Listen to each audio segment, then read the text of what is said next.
Hello, today I'm reviewing the shorts pattern from McCall's 9 Great Looks 1 Easy pattern, which is number 7675. As always, if you like this video and would like to see more, please don't forget to like and subscribe if you haven't already. So, as I mentioned, this is a McCall's pattern. It is number 7675. I've done variation G, although not exactly because I haven't done the trimming on the hem. And the size I've made is a 14, which I think on this pattern, oh no, I think it does come in other sizes, but I've essentially just cut round the pattern because the size 14 was the largest one. And it's actually a medium on here.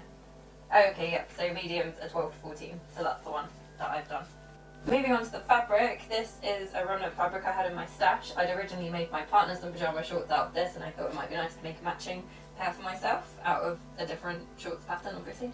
It is a cotton woven fabric. It's quite a lightweight one, just a standard 100% cotton fabric, and I believe I originally got it from Fabricland, one of their stores. In terms of difficulty, this is a nice, super easy pattern, so if you haven't made shorts before, it's definitely a good one to start with. It's not too difficult to make. You cut out a front and back piece, you stitch them up together like you normally would for shorts or trousers, and then you've got this nice elasticated waist, so it's very easy to sort out the fit. There are different variations on the pattern, so you can make it a little bit more complicated if you want, or you can do exactly what I've done and just make a simple pair of shorts without any panels at the side, or adding a panel at the hem, or adding any trimming or a bit of cord.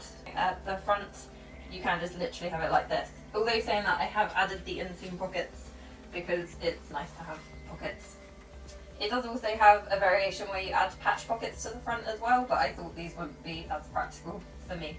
For clarity of instructions, they are super simple, clear instructions. I had no problem with it, although I've got to be honest, I didn't realise that the elasticated channel originally was 2 separate bits of elastic. So you've actually got 2 channels of elastic here. I can't remember how wide the elastic is. It's ½ an inch wide, so 1.2 centimetres. I think the first couple of times I made it, I just used 1 inch wide elastic and just created one big channel, which is obviously fine, but I actually quite like it with the 2 channels. I think it adds an extra little detail. But as I say, I don't think it's really the pattern's fault. It's quite clear, and it does really state that there are 2 channels that you're stitching. So I'm not sure how I missed that, but it's definitely on me. In terms of design and fit, as I mentioned, it is quite a casual, loose fit design, which is why I like making this one for pyjamas, but you could definitely wear it just as shorts in the summer. I really like the fact that it's got an option for inseam pockets, and they are nice roomy ones. Although I've got to be honest, I accidentally stitched the seams so that they were pointing backwards to start with, so that's the reason it took me a bit longer to make these. I then had to unpick it.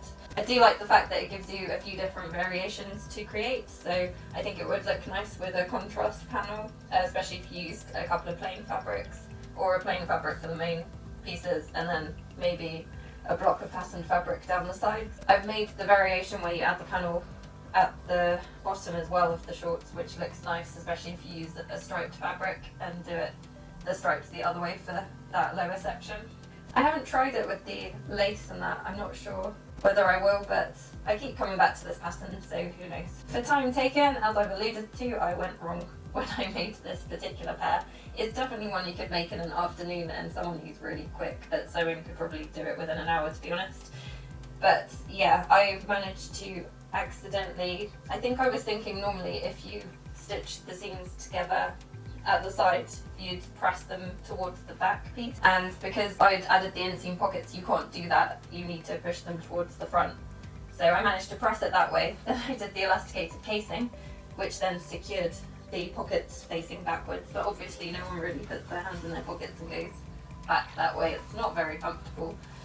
So I had to unpick the elasticated channel at the 2 sides enough to then flip the pockets the right way, but it does mean that because I didn't unpick all of the elasticated channel because I didn't feel like it does mean that it looks quite messy where I've restitched it. So I probably, if I wasn't going to wear these as pyjamas, I would have unpicked it all and done a much neater, redone all the elastic, and it would look better. But because I'm just wearing these, you know, in bed as pyjamas, I don't really mind that it doesn't completely line up at the sides. So to conclude, if you can find this pattern somewhere, I don't know, somewhere online or in a charity shop, I'd recommend it. It is a nice, quick, satisfying make, which is the reason why I decided to come back to this particular project, because I thought, yeah, it'd be a nice, simple, easy project, although I did manage to go wrong on it. That's it for this time. Thanks for watching.